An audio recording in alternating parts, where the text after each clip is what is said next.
Le simulateur de chaufferie, c'est une réplique virtuelle de chaufferie. Ce simulateur, il est basé d'une part sur un modèle qui simule de manière dynamique et temps réel le comportement physique de l'installation, donc sur les aspects thermohydrauliques, électriques, mais aussi contrôle commande et régulation. Et une fois ce modèle réalisé, il est couplé à un environnement 3D interactif qui permet à l'élève d'interagir avec les différents équipements. Voilà, ce qui permet d'obtenir un produit qui est une réplique ultra réaliste par rapport à l'installation réelle. Ce simulateur a été développé, bien entendu, en partenariat entre notre groupe et le 3CA BTP. L'intérêt de ce partenariat, c'est qu'il a été à la fois financier, mais surtout opérationnel. Donc le 3CA BTP a pris en charge toute la partie ingénierie pédagogique, sur la base des scénarios pédagogiques qu'ils utilisaient dans le cadre de leur formation classique. Et nous, de notre côté, on a pris en charge toute la partie ingénierie métier, par rapport à notre expérience sur tout ce qui est exploitation et maintenance d'installations CVC. Et aussi, via notre activité simulation, tous les développements informatiques qui ont permis d'aboutir au produit.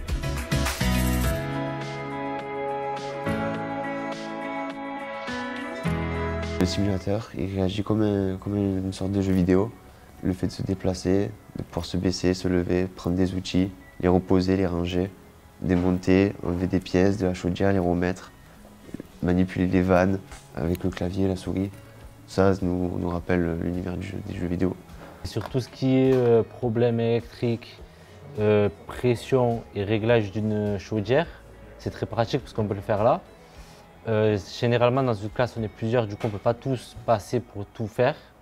Du coup là ce qui est bien c'est que sur un ordinateur on peut tous le faire.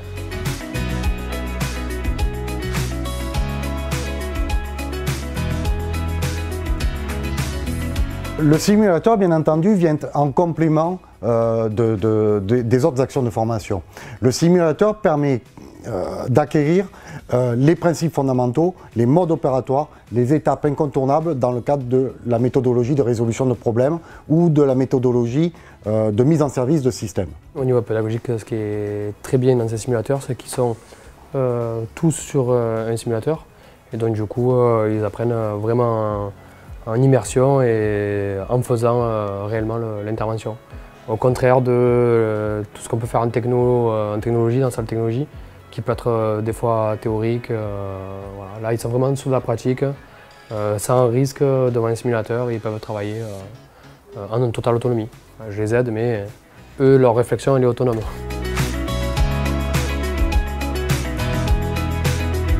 Le besoin d'acquérir un simulateur est simplement né d'un constat. Le constat, c'est que les technologies évoluent chaque jour dans l'ensemble de nos métiers énormément.